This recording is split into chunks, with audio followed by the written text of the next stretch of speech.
Hello and welcome to this week's IG Live. Today we are talking to author and educator PeTika Tave. Hopefully I'm pronouncing her name correctly. If not, she'll tell me when she comes on. But we're going to be talking to her today about, the topic that I know is important to all of us, how to raise happy, confident kids. And this is something that she has spent a lot of time working with and thinking about. In her books, she has Beautiful as You Are and Brilliant as You Are. And now she is helping her daughter launch her own book, which is Zoey and Max, Best Friends Forever. So we'll find out about that. Hello. So, Hello.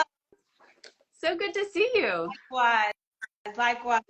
Well, welcome. I was just giving a little bit of an introduction, but why don't you go ahead and introduce yourself and tell us about what you do? Okay. Hi. So I am PeTika. You almost had it right. PeTika Tave. Oh, I just told everybody save with a T. Save Wave Cave Tave. oh, So nice. yes, thank you so much. And thank you so much for having me here. I really appreciate it. You have a wonderful platform and what you're doing is thank you so much. Thank you. I am PeTika Tave. I am an educator of almost 19 years. So I teach language arts. Well, I taught it for 17 years, middle school.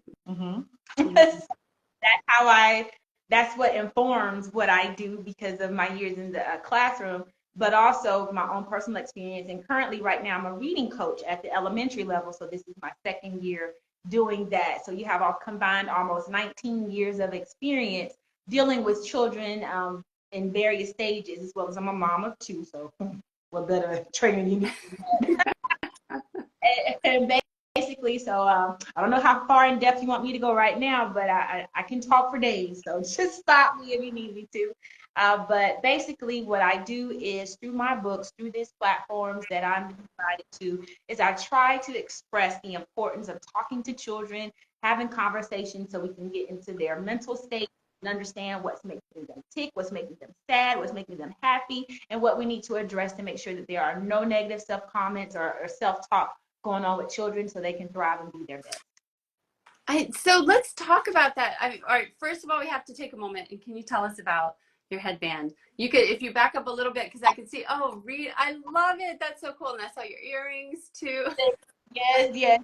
So this is my headband. Believe it or not, I got it from Party City. Really? So Wow. yeah, I didn't even know what it was called, but it's called a party bop or a head bop or something. And so we were there, and I don't even know why I was at Party City because I don't really go to Party City. And I saw it, I was like, this looks interesting, I'll get it. And so I got that. And then I do a lot of events. If you follow my page, I do a lot of vending events. And so one of my vendor friends at a place we do a lot of events, Riverside Arts Market, she said she saw these and she thought they were perfect for me and my daughter. So she gave them to me, and I've just been wearing them ever since because it goes wonderful with They the head. they look like they're a set. They look like they were meant to be together. Yeah, they were meant to be together because they came to me. That's true. And so Well, they, so let's talk about, so we're going to get into reading because I know reading and books is a really key piece of what you do. But maybe let's back up and talk about just the general ideas about confidence. I think we're all on the same page about building up kids' confidence, but why don't you talk a little bit about why that is so important? it's very important to me because um, as a child, I was 300 pounds and 6 feet tall in the eighth grade. And every time I went to the doctor, I was a straight A student. I had a two-parent family, wonderful, loving family, sisters, brothers, everything. But dominating topic at the doctor's office was, okay, your daughter's overweight. Okay, now your daughter's obese.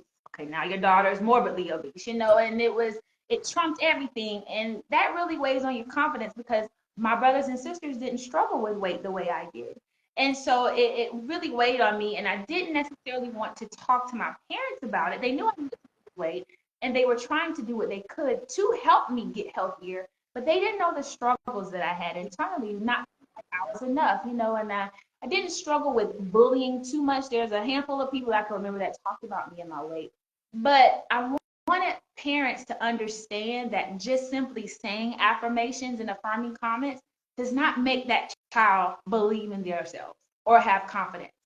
It becomes something routine and rote that they just say, but do they truly believe it?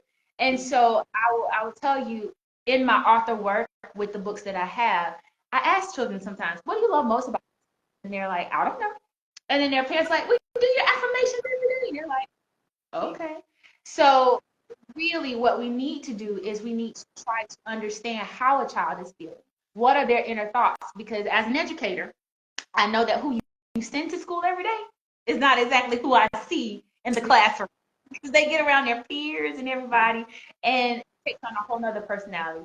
So through my struggles as a youth, and I ballooned to over 425 pounds at the age of 22. And at that time, I was getting ready to have my son. And so I had to make a decision. Do I want to live for my son or die for food? And I didn't want to have the mom that he was embarrassed to show or the mom that couldn't keep up. And so I went on a journey to lose weight, and I did. I was successful. I lost it the good old fashioned eat better and work out a lot way. And I won the 2006 Weight Watchers Inspiring Stories of the Year award.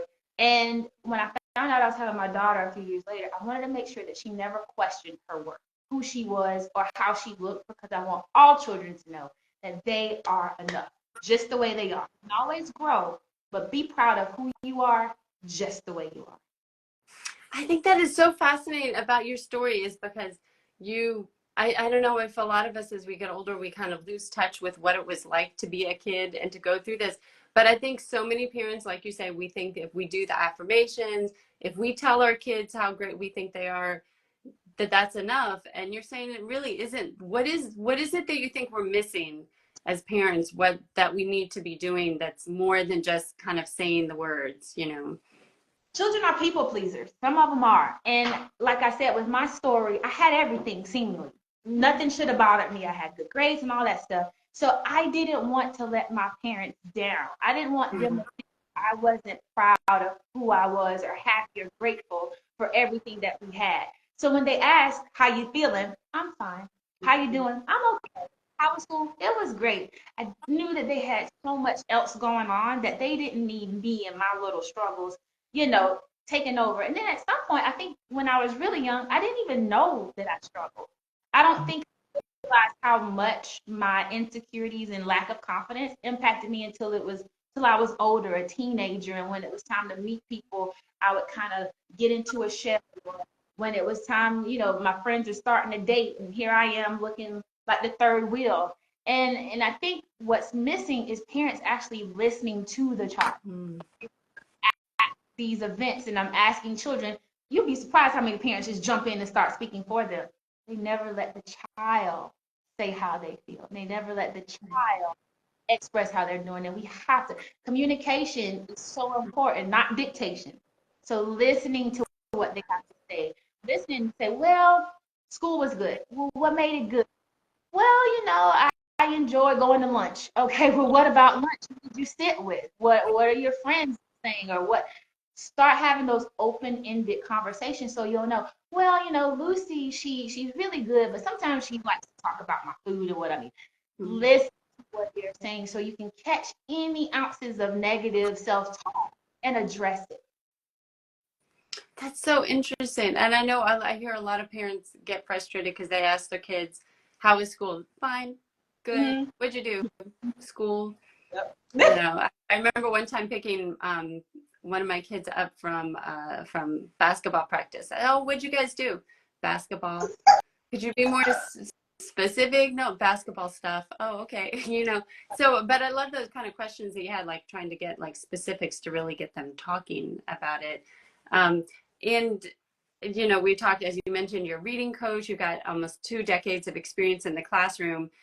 And so what are you seeing with kids in the classroom? Like you said, that you see that how the kids are act a different way once they're around their peers. And how do you see like their confidence or lack of confidence kind of play out, and how they present themselves and how they do in the classroom?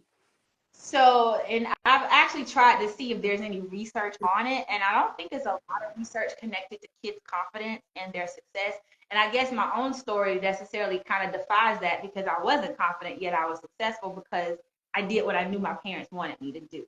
Right. Everyone does that reality. And so I'll start with my most recent experience in elementary school, because that's when the formative years are. I remember last year I had a student actually two students. One student, she came with her natural hair. It was just an afro. She used to wear, extensions and all that stuff. But one day her parents sent her to school with just her natural hair. She bawled and bawled and bawled, cried and cried because her classmates were picking at her hair. And I said, what's wrong with your hair? Your hair is gorgeous. It's beautiful. Well, so and so is picking at me. And so I had to talk with her classmates because she wanted to go home. And I'm, as an educator, girl, you need to stay in school. You need to be learning because you're already missing enough days anyway. And so I her to be in class. And she kind of built herself up initially. But then when she went to the other teacher's class, can I call home?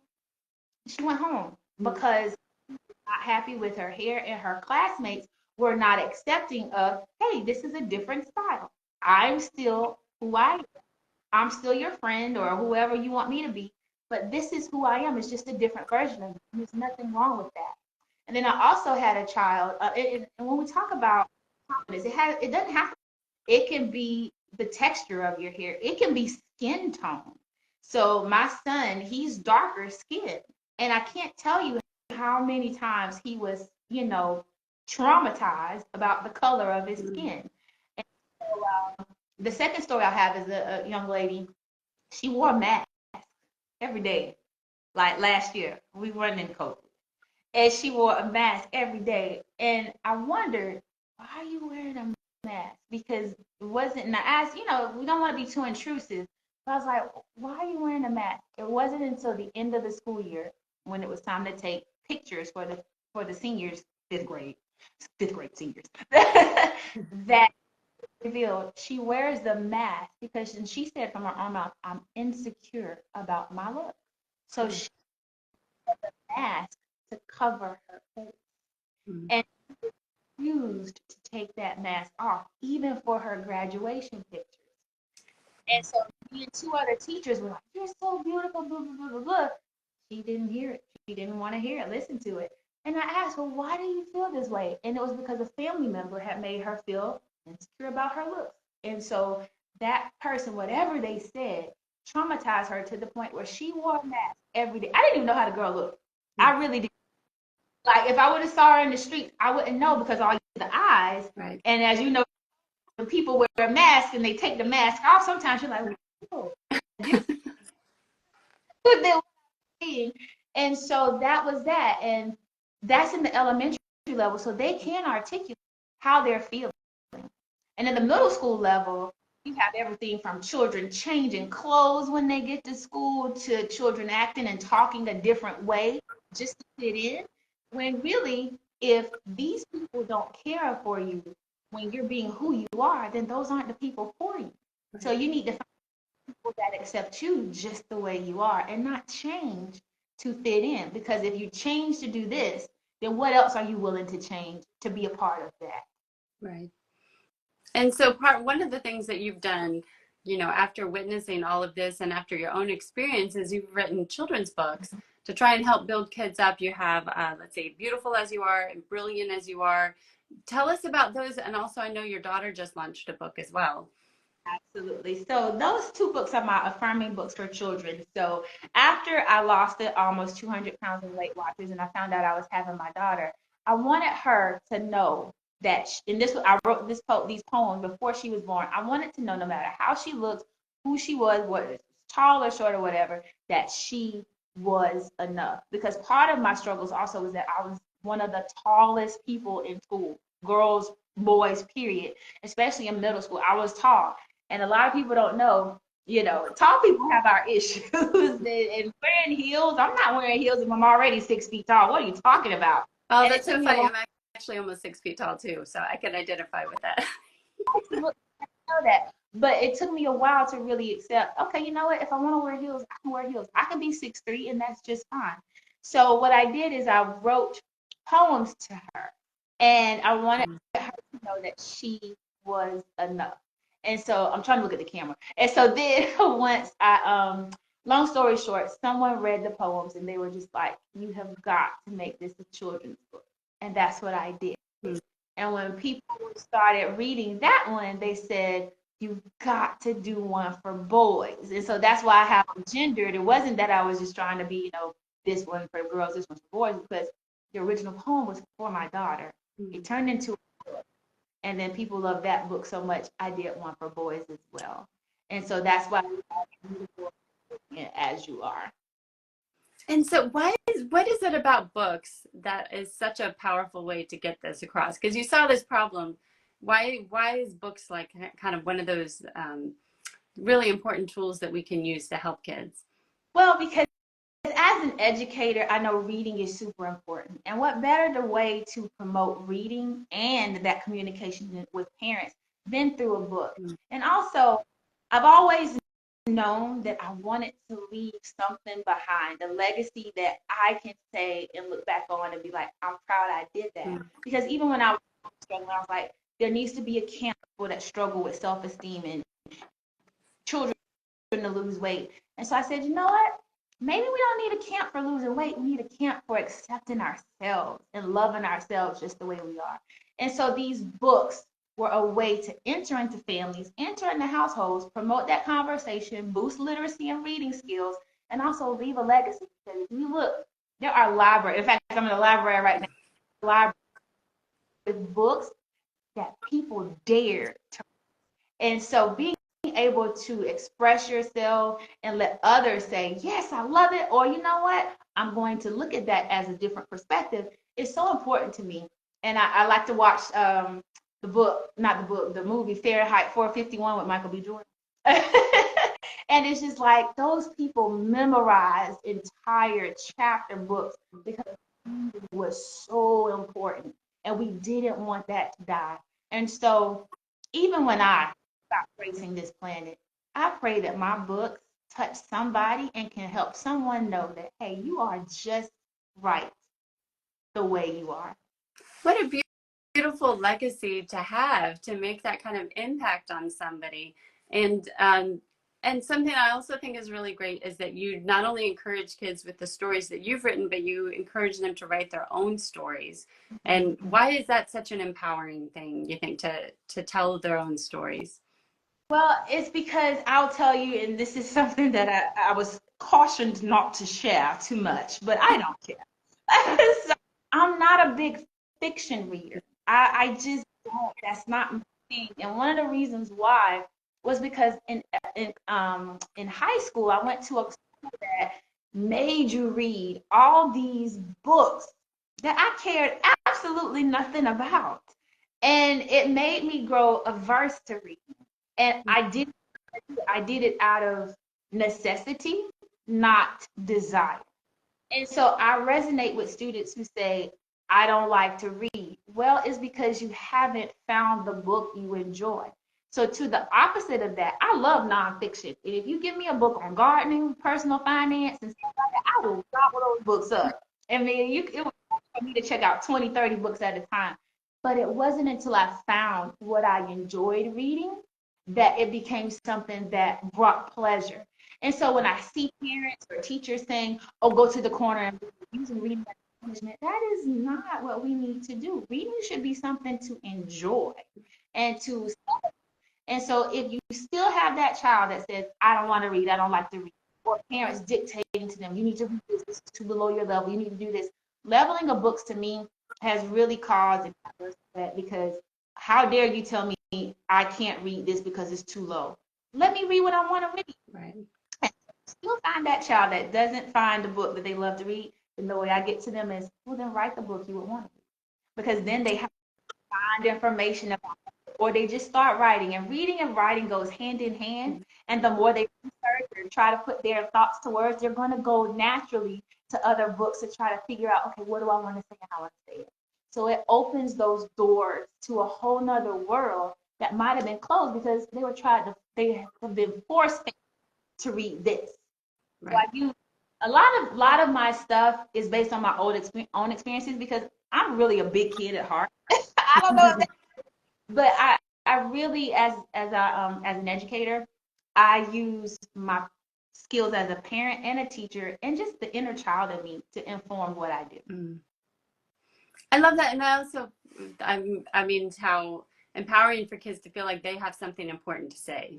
Like you said, I mean, to help them it links them to books that maybe are more interesting to them, and it tells them that they have something important, which goes back to what we were talking about with the confidence. And I love that you're admitting that you're somebody who doesn't like fiction, because it's really funny how much that's drilled into us, that we have to like certain kinds of books, or read certain kinds of ways, or like you said, the leveling. My daughter's in elementary school, so I see that all the time, of where she's allowed to pick books. She's told me, like, when they go to the school library, she has to pick it from this certain section, which I think is linked to what level they've tested her at. Mm-hmm. So yeah, I can relate to that totally. And thank you for taking the time to talk with us. But before we let you go, I want to find out what's next for you. So you have these books that you've written. Your daughter's written a book. Are you planning to write more, or do you have something else in the works? Absolutely. So my daughter, like you said, she just released her book, and that goes back to teaching children to write their own stories.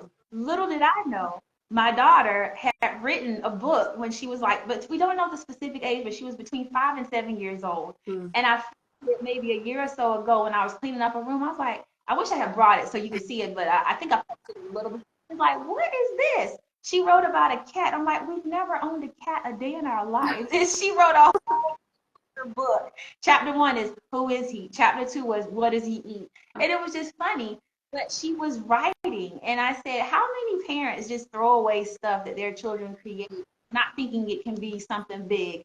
And so I said, we're going to turn this into a book.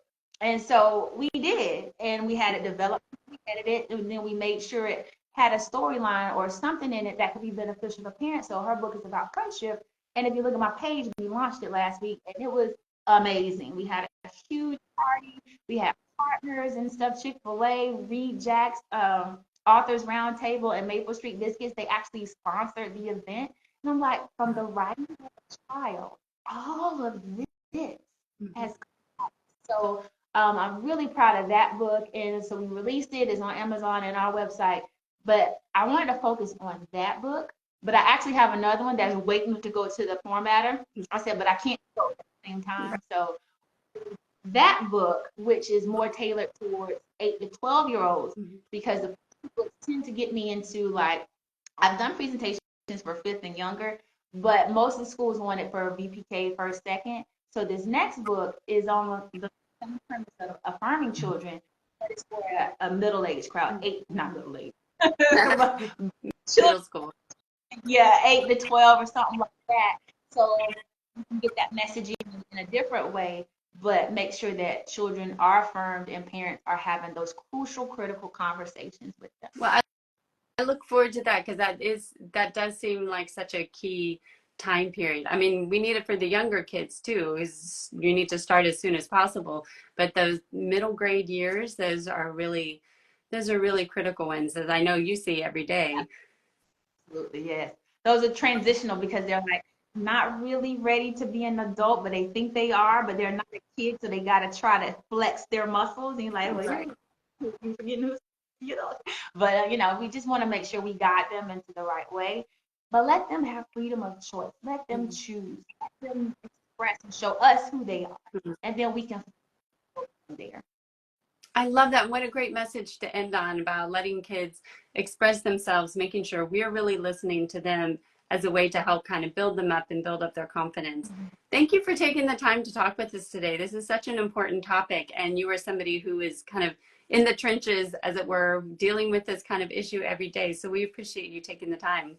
Thank you so much for having me and giving me the opportunity to speak with you and everyone, because as you see, this brings me so much joy. And I hope it resonates and it really taps into someone and help their child to love themselves unconditionally. And for those of you who are joining us late, this is going to be up in a few minutes on Instagram. Later, we'll have it on YouTube, and I'll have the links to her website and where you can find the books and other resources. So thanks, everybody, for joining us, and thank you so much. Thank you. Take care. Bye.